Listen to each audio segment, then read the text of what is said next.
Hey, hello les amis, bienvenue sur ma chaîne, bienvenue sur le fabuleux garage de Figoulu. Aujourd'hui, on travaille sur la pagode. On va travailler en particulier sur la distribution. Dans une vidéo précédente que je vous mets en lien, eh bien, j'avais constaté que la distribution était décalée. Donc, je vais en profiter pour changer la chaîne de distribution, changer le tendeur de chaîne, recaler proprement la distribution et je vous montre tout ça maintenant.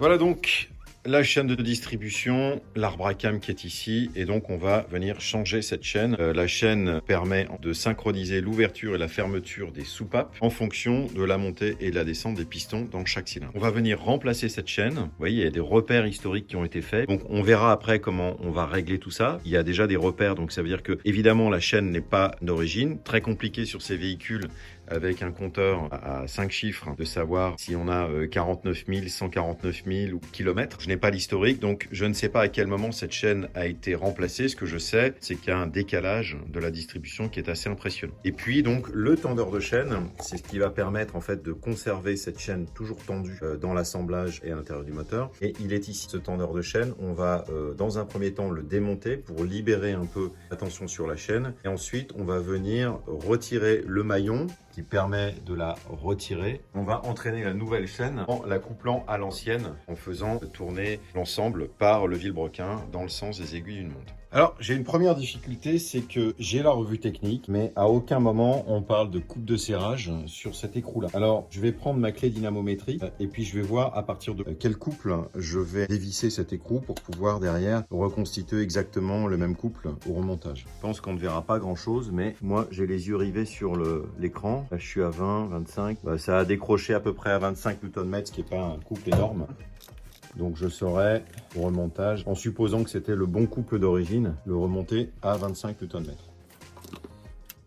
Donc voilà le tendeur de chaîne, ça peut être d'origine. Et en revanche, j'ai l'impression que le joint torique est quand même assez récent. Le truc a l'air quand même assez rouillé quand même. Alors, voilà l'ancien tendeur de chaîne et voilà le nouveau. Alors, je suis pas convaincu, c'est toujours très compliqué de dater les pièces. Je suis pas convaincu que le tendeur de chaîne était en mauvaise posture parce que il a l'air de... On a du mal quand même à presser dessus pour faire sortir l'huile. Et alors, je sais pas normalement si à la main on est supposé avoir ce type de résistance. Et là, je suis en train de vider l'huile qu'il a dedans. Et je le fais à la main. Alors, en théorie, je crois que l'effort à fournir est quand même assez conséquent. Bon, je pense que... Alors, celui-ci est pas du tout purgé, donc on peut le faire de manière très simple. Il va falloir simplement mettre de l'huile pour qu'il puisse être gavé d'huile. Je vais essayer de le faire maintenant, même si c'est pas très propre, pour voir un petit peu la résistance comparative. Alors, je vais mettre un peu d'huile là-dedans. Et je vais essayer d'amorcer celui-ci. Il n'y a plus d'air qui s'échappe, ça c'est clair. J'ai pas l'impression que soit durci. Ah si, il y a des bulles d'air. Ah oui, non, là c'est clair. Là, je peux difficilement aller plus loin. Donc là, clairement, c'était comme ça qu'il fallait le purger. Donc là, on voit bien que à la main, j'y arrive difficilement. Et l'effet immédiat d'avoir retiré le tendeur de chaîne, c'est bien évidemment d'avoir une chaîne qui est vachement plus facile à retirer. Alors pour la retirer, bien sûr, on va aller chercher le maillon à tâche rapide. Et pour ce faire, il va falloir qu'on tourne le moteur. Donc on introduit une clé à cliquet. On va faire tourner le moteur dans le sens des aiguilles d'une montre. Et pour se faciliter la tâche, on va retirer l'ensemble des bougies. Et donc l'objectif, ça va être de repérer la tâche rapide qui est sur ce côté-là de la chaîne. Voilà, ici. Souvent, moi, je l'ai vu monter de l'autre côté. Bon, je sais pas s'il y a un sens particulier, je crois pas. Mais je vais essayer peut-être de monter de ce côté-là. J'ai conscience que c'est un job, normalement, qui est plus facile de faire à deux. Mais bon, moi, je suis tout seul. Ce qui est important, c'est évidemment, quand je vais détacher cette attache rapide, eh bien, c'est d'éviter que cette partie-là ne tombe dans le carter. Et c'est surtout celle-ci qui peut tomber facilement. Donc je vais relier cette extrémité-là et celle-ci avec probablement risselant ou fil de fer avant de retirer cette agrafe. Et bien sûr, cette agrafe-là, il ne faut pas qu'elle se perde là-dedans. Donc je vais protéger avec des serviettes ou ce que j'ai sous le coude pour éviter évidemment de faire tomber ça dans le moteur. J'ai plutôt opté pour des risselants réutilisables pour essayer de faire passer ça dans un maillon.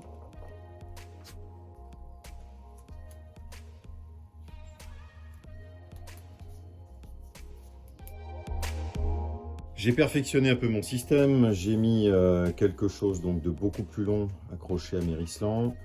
J'ai entouré toute cette partie-là avec une très belle serviette et je vais pouvoir donc démonter le maillon.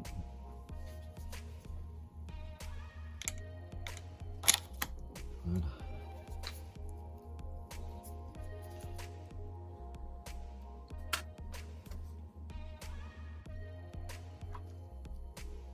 Les spécialistes me répondront sans doute sur l'usure du pignon d'arbre à cames.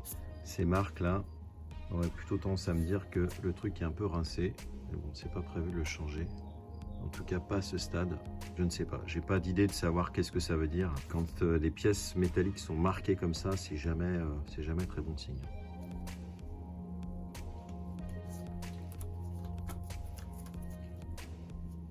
Du coup, on va mettre ça comme ça. Voilà, donc là, théoriquement, on est bon.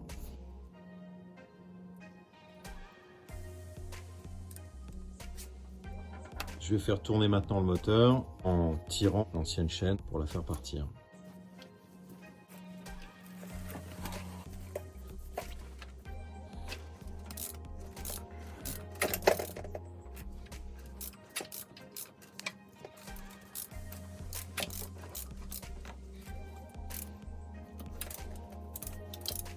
Alors là, je vais réattacher celle-ci. Je voudrais pas qu'elle parte du coup de l'autre côté, parce qu'on arrive quasiment à la fin. Là.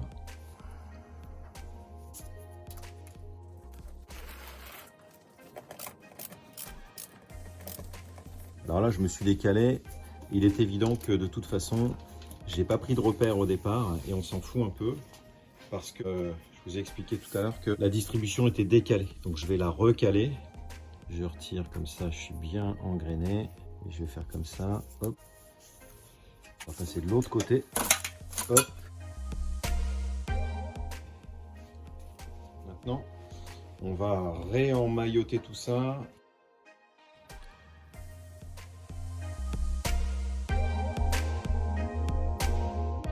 Donc là, c'est quasiment invisible. Et là, derrière, j'ai deux petites clavettes que je vais fixer ici. Et on sera bon.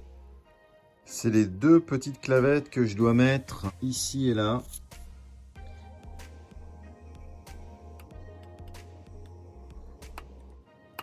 On n'a pas fini parce que maintenant, il faut vérifier le calage de la distribution.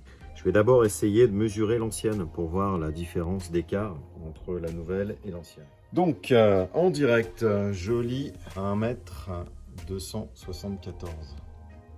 Voilà. Selon la même méthode hautement scientifique, j'ai pris donc l'ancienne chaîne. Je suis à, roulement de tambour, 1,28,4.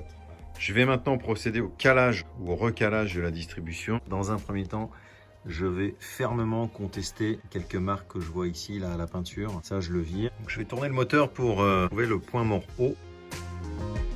Et là, on voit bien, le repère ici est aligné sur 0. Deuxième chose, on a ici l'alignement du doigt de l'allumeur avec le repère ici. Mais ça confirme bien que le cylindre 1 est allumé. Comment je le sais? C'est parce que ici, la tête de distributeur est comme ça. Et on voit bien que ici, c'est le cylindre numéro 1 qui est aligné avec le repère blanc. Deuxième chose, on voit bien que nos cames, eh bien, ici, on a le lobe ici et le lobe qui est là. Elle libère complètement les deux basculeurs qui sont ici. Donc, les deux soupapes sont fermées. Mais en revanche, on voit bien que notre repère ici, qui doit être aligné avec le repère là, eh bien, c'est là où ça va pas du tout. C'est là où il y a le décalage de la distribution. Et dernier point, si on veut être sûr qu'on est au point mort haut, eh bien, on a l'ancienne méthode. On prend, alors là, j'ai pris un tournevis. Le mieux, c'est quand même de prendre un bout de bois, quelque chose qui ne craint pas de rayer le cylindre. Mais on vient rentrer, en fait, le tournevis par le trou de bougie et on voit que là, on est au taquet. Ici, on peut rentrer le tournevis facilement. Donc là, le piston est en bas. Mais ici, en revanche, on touche tout de suite le haut du piston. Donc, on est bien au point mort haut. Alors là, c'est reparti pour un tour. Je reprends mon attache rapide, je la retire. Je fais mon petit système avec mes risselants et mes courroies Gap-Ride. Et là, hop, on voit la chaîne, elle a tendance à vouloir partir à l'intérieur du carter. Donc hop, je la récupère et mon petit montage artisanal, finalement, il fait ses preuves. Et puis maintenant, c'est pas compliqué, on tend bien la chaîne et on va venir aligner le repère de l'arbre à cam en le tournant directement.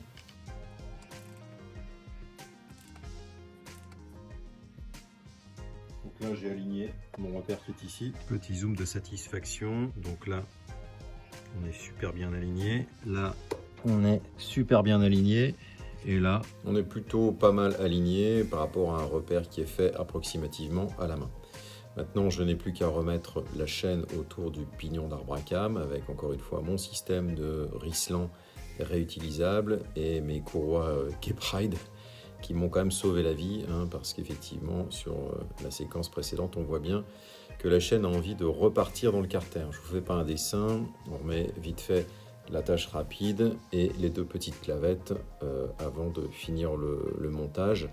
Bien évidemment, protéger correctement le carter de tout ce qui pourrait tomber dedans parce que c'est à la fin du bricolage, quand on a envie de finir rapidement, que la plupart du temps les catastrophes arrivent.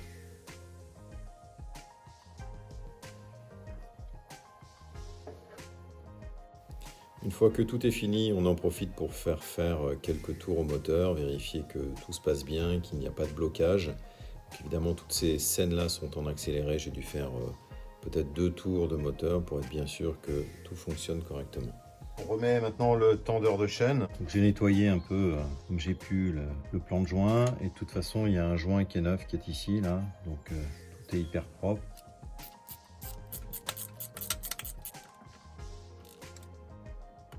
Donc on remplit maintenant la cavité prévue à cet effet d'huile pour essayer de purger le tendeur de chaîne. Si j'ai bien compris, ça se passe par là-bas. Donc là on a mis de l'huile ici et en fait on va essayer de faire levier avec le tournevis pour que en fait, le tendeur de chaîne puisse absorber l'huile qui est dans le petit réceptacle qu'on a mis.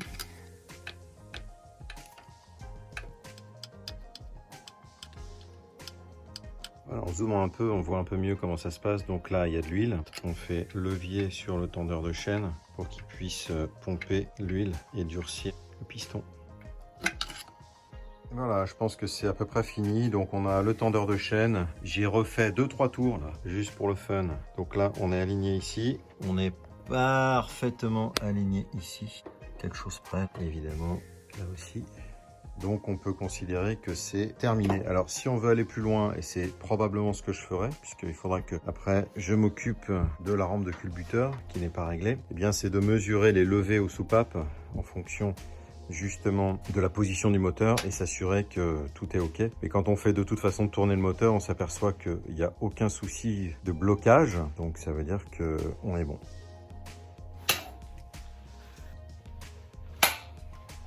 Voilà les amis, c'est terminé. J'espère que vous avez apprécié. On aurait pu probablement encore beaucoup plus développer le sujet, faire une mesure avec un comparateur, mesurer la hauteur, enfin la levée des soupapes en fonction des rotations du moteur. J'exclus pas de le faire. Pour l'instant, j'ai l'impression qu'on est plutôt vachement mieux qu'avant. Il y avait un gros décalage. Maintenant, on est vraiment aligné arbre à cam et vilebrequin. J'ai fait plusieurs fois tourner le moteur. On a toujours nos repères qui sont bien alignés. J'ai remonté le tendeur de chaîne neuf. Je pense que ça devrait aller, en tout cas ce sera beaucoup mieux que ce que ça n'était auparavant. Ça avec une pompe à injection totalement révisée, des injecteurs totalement révisés, je pense qu'elle devrait tourner beaucoup mieux que ce qu'elle ne tournait auparavant. J'avance petit à petit, j'espère que vous appréciez les vidéos. N'hésitez pas à commenter, surtout si vous avez des conseils à me donner. Comme c'est la première fois que je le fais sur cette voiture, je l'avais fait une première fois sur une Porsche.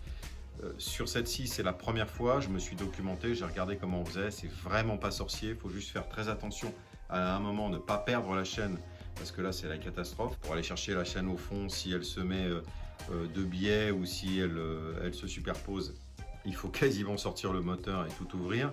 Bref, ça m'est pas arrivé. J'ai fait une méthode que j'ai inventée au fur et à mesure où je me suis posé les bonnes questions, le Rislan, la lanière là, et ça marche. Donc n'hésitez pas et puis surtout si ça vous plaît, likez et puis abonnez-vous. Allez, moi je vous dis à très bientôt. Salut.